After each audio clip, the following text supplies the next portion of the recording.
Kelly, a 65-year-old retiree, was quietly enjoying her life after retirement. She spent her days volunteering at a local children's facility. Interacting with the children naturally reminded her of her own grandson, Noah. Noah was 5 years old and meant the world to Kelly, but their relationship wasn't very deep. Kelly's son Daniel was in his mid-30s and had been married to his wife Scarlett for several years. Daniel was busy with work, and Noah's care was mostly left to Scarlett. Kelly would sometimes visit Noah, but she wasn't always welcomed. When she went to her son and daughter-in-law's house, Daniel always looked annoyed, and Scarlett didn't try to hide her indifferent attitude. Even when Noah said, "Grandma, hello," there was always a hint of fear in his voice. This bothered Kelly, but she never pursued it too deeply for fear of damaging her relationship with her son and daughter-in-law. One day, while Kelly was volunteering at the facility, she received a call from Daniel. "Mom, Noah is missing." Those words filled Kelly with shock and anxiety. Her son and daughter-in-law said they had filed a missing person report with the police, but something didn't sit right with Kelly. "Why is Noah missing? Do you have any idea?" Kelly asked. "We don't know. When we came home, Noah was gone, and there was only a note left saying, 'Don't look for me,'" Daniel explained. Kelly wasn't satisfied with that explanation. Noah wasn't the type of child to do something like this. He always listened to his parents, and she couldn't think of any reason for him to run away. "Something's not right," Kelly muttered. "I'm going to look for Noah too." Trusting her instincts, Kelly began searching for Noah. She first went to her son and daughter-in-law's house to investigate Noah's room. His room was tidy, and nothing seemed out of the ordinary. However, one photograph caught her eye. It was a photo of Noah smiling, but there was something unnatural about his smile. This child might be hiding something, Kelly thought. She decided to examine Noah's room more closely. That's when she found a small box under the bed. Inside the box were several drawings Noah had made. Upon closer inspection, the drawings seemed to express Noah's inner feelings. He harbored fear and frustration towards his parents and may have been using his drawings to calm himself. One drawing, in particular, caught Kelly's attention. It depicted a boy being scolded by his dad and mom. Kelly was convinced that Noah was troubled. She needed to investigate further to determine why he had run away. Next, Kelly decided to talk to the neighbors. She reached out to people who knew Noah and asked about his demeanor and behavior. Several strange testimonies emerged. Recently, Noah seemed down. "He always walked with his head down," said a neighborhood housewife. "I once heard Noah crying in the middle of the night. But I couldn't tell where it was coming from," another resident said. Hearing these testimonies, Kelly felt there was a high possibility that Noah was dealing with problems at home. She resolved to keep searching for him, never giving up until he was found. One night, Kelly was at home thinking about Noah. She spent a sleepless night praying for his safety. After finishing her volunteer work at the facility, she felt a pain in her chest every time she thought of Noah. How did this happen? Kelly asked herself. "I just hope he's safe." That night, Kelly couldn't sleep. Lying in bed, she checked the clock repeatedly. It was past 2 a.m., and she still couldn't fall asleep when suddenly, she heard a faint voice from outside. "Grandma! Grandma, are you there?" It was Noah's voice. Kelly leaped out of bed in surprise and looked out the window. There stood Noah, covered in mud and in tatters. He was shaking and crying out, "Please, help me." Kelly quickly put on her slippers and rushed outside to Noah. "Noah, I'm so glad you're safe," she said, embracing him as tears streamed down her face. Noah, his face a mess of tears, pleaded, "Grandma, please don't tell Dad and Mom." Kelly hurried to bring Noah inside. His body was cold and covered in mud, and he couldn't stop shaking, so she cleaned him up with a warm shower and gently dried him with a towel. "Noah, what happened? How did this happen?" Kelly asked. Noah was silent for a while but eventually began to speak in bits and pieces. "A week ago, Dad and Mom took me to the mountains. There, they told me, 'We don't need you anymore,' and abandoned me." Kelly was stunned by his words, and anger welled up inside her. "How could they?" she screamed in her heart, but she remained calm to soothe Noah. "So, how did you make it here?" "I came down the mountain and desperately walked. I thought Grandma's house would be safe." Noah continued in a small voice. Kelly was moved by Noah's courage but also felt growing anger towards her son and daughter-in-law's cruelty. "You did well, Noah. You can feel safe now," she said gently. Noah seemed to be gradually calming down. "Grandma, there's more I need to tell you." "You can tell me anything, Noah." "Grandma will listen." Kelly looked at him. Noah took a deep breath and continued, "Dad and Mom were trying to kill me. To get money called insurance." For a moment, Kelly was at a loss for words, but she quickly embraced Noah. "Oh my." Hearing Noah's story, Kelly held him tightly. Her heart burned with anger towards her son and daughter-in-law and a determination to protect Noah. "I'll protect you from now on," Kelly told Noah. "I'll never let you be alone again." Noah's expression softened bit by bit at Kelly's words. He felt that Grandma's house was his safe place and began to open up.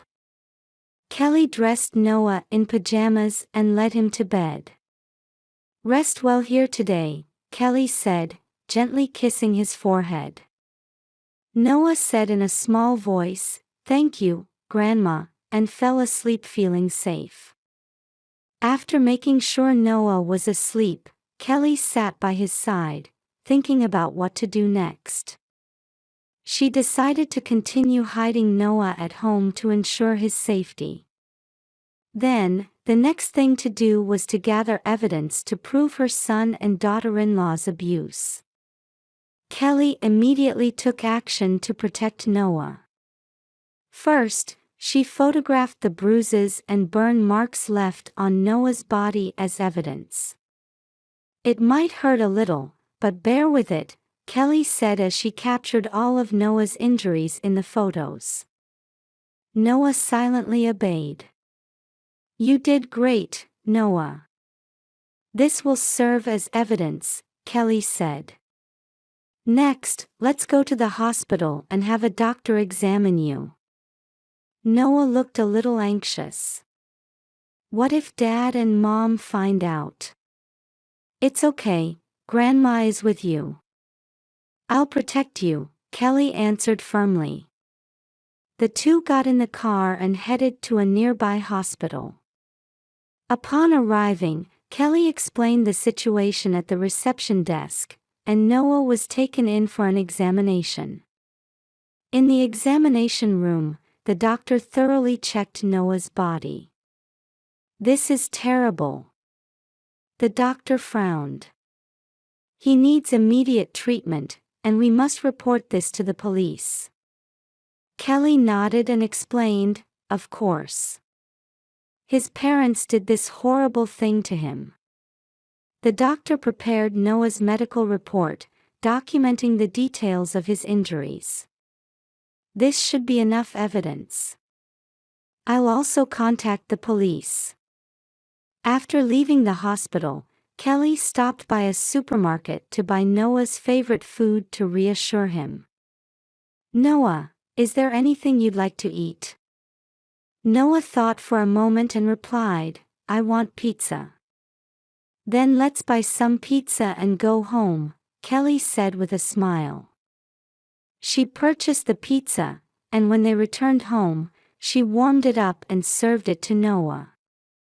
Thank you, Grandma, Noah said gratefully as he ate the pizza with relish. That night, after putting Noah to bed, Kelly's anger and frustration towards her son and daughter-in-law welled up again. She had a strong resolve never to forgive them and was determined to take the next course of action. The following morning, Kelly went to the police station and explained Noah's situation in detail. She submitted the photographs and medical report as evidence and accused her son and daughter-in-law of abusing him. The police took Kelly's complaint seriously and promised to begin an investigation. Don't worry, we'll start the investigation right away, the police officer said.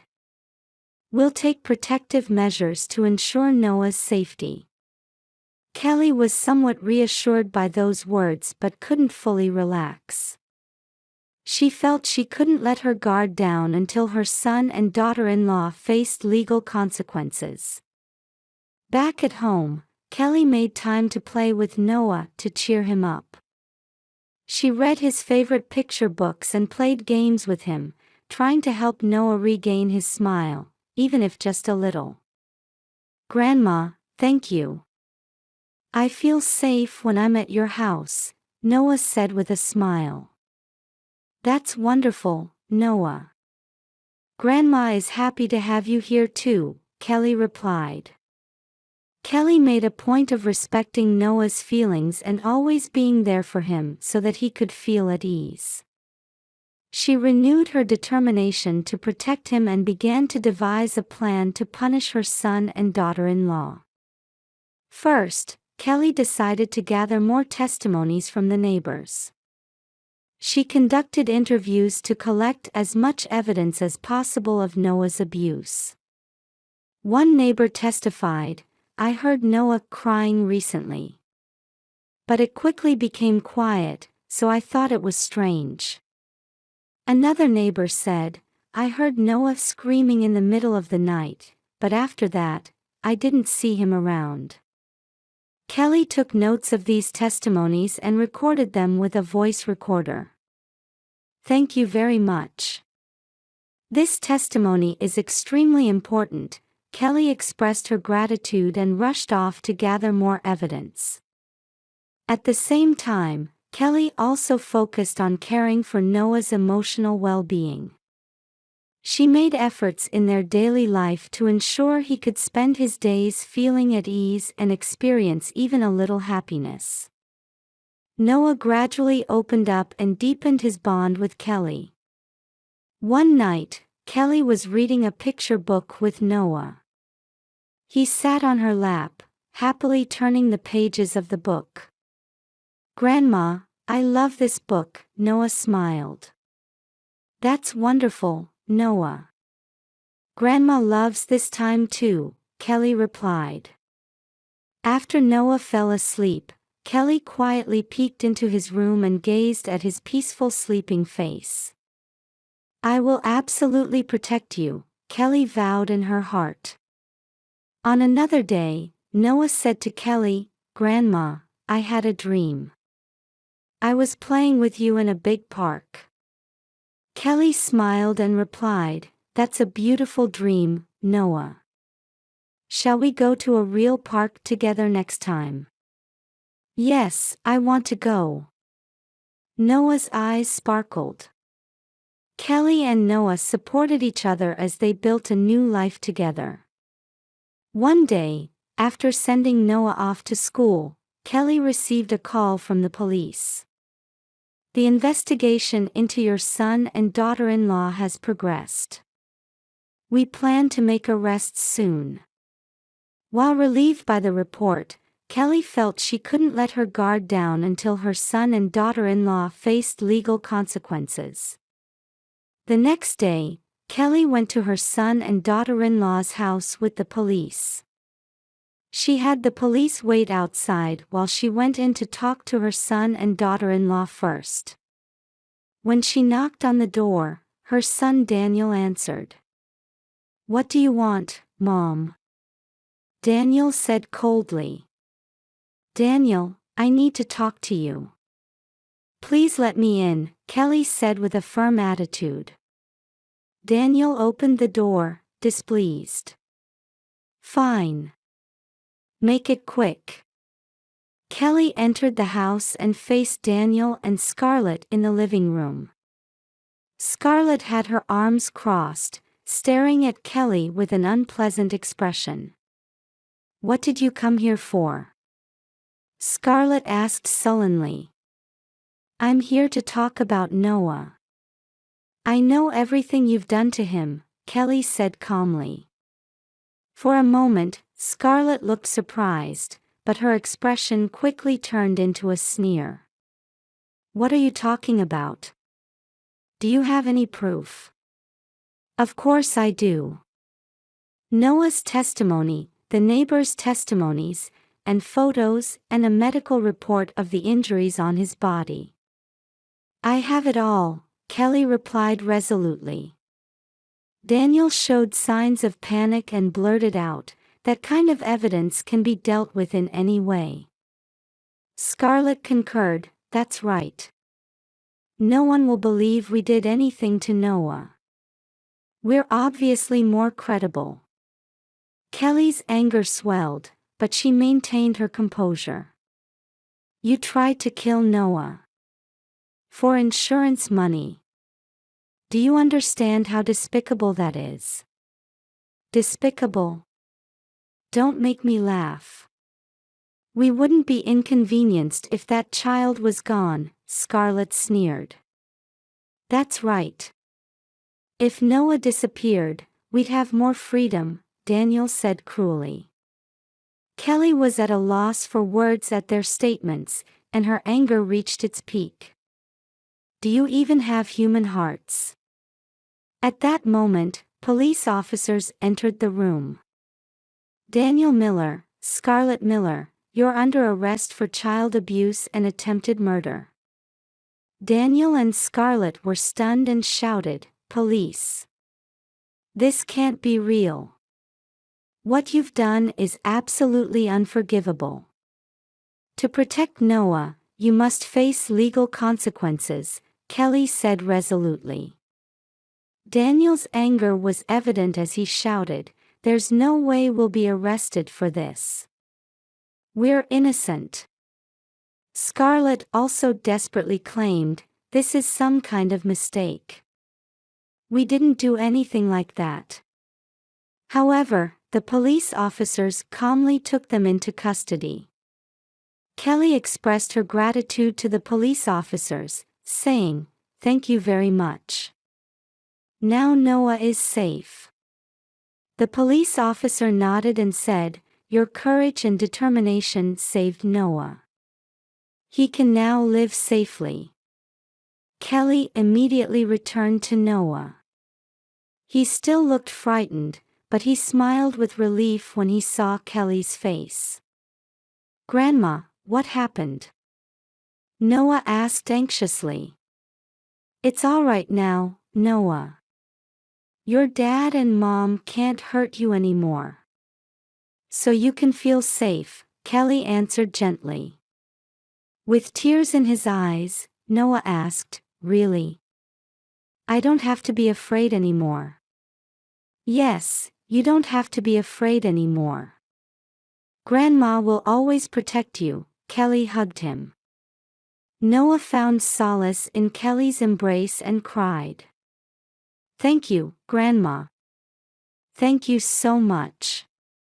Kelly held him tenderly and vowed, from now on, we'll live happily together, just the two of us. After Daniel and Scarlett were arrested, Kelly and Noah prepared to start a new life. With the help of the police, Kelly was officially recognized as Noah's guardian and proceeded with the necessary steps to ensure his safety. Noah gradually healed his emotional wounds and deepened his bond with Kelly. One day, Noah said to Kelly, "Grandma, I'm a little scared to go to school, but I'll do my best." Kelly smiled gently and replied, "It's okay, Noah. Grandma will always be by your side, so you can feel at ease." Noah started attending a new school and made friends. He would tell Kelly about his experiences at school every day, and she felt joy in watching Noah grow. On weekends, they would go to the park together or read books at the library. Noah gradually regained his cheerfulness. One day, Kelly and Noah were making cookies together in the kitchen. As Noah happily kneaded the dough, he said, "Grandma, when I grow up, I want to be as good at cooking as you." Kelly laughed and replied, "That's wonderful, Noah. Grandma loves cooking with you too." When the cookies were ready, they arranged them on the table and enjoyed them with warm tea. As Noah took a bite of a cookie, he said, "Grandma, thank you. I'm really happy when I'm with you." With tears in her eyes, Kelly replied, "Me too, Noah. Being with you is my happiness." Every time she saw Noah's smiling face, Kelly felt a sense of satisfaction for having protected him. Several months passed, and Daniel and Scarlett's trial began. In court, their cruel actions were brought to light, and the judge handed down a severe sentence. "Daniel Miller, Scarlett Miller, you are guilty of child abuse and attempted murder against Noah. You will now spend a long time in prison," the judge announced calmly. Daniel clenched his fists and muttered, "This wasn't supposed to happen. How did it come to this? We just wanted the insurance money." The judge answered coldly, "Your actions are unforgivable.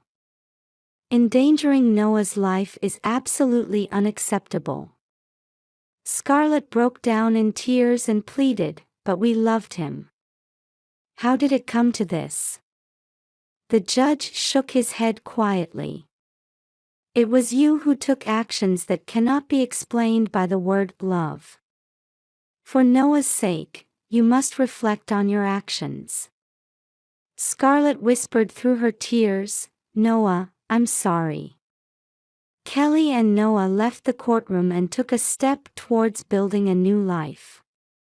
Noah held Kelly's hand tightly and said, "Grandma, let's always be together from now on." Kelly smiled and replied, "Of course, Noah. We'll continue to live happily together."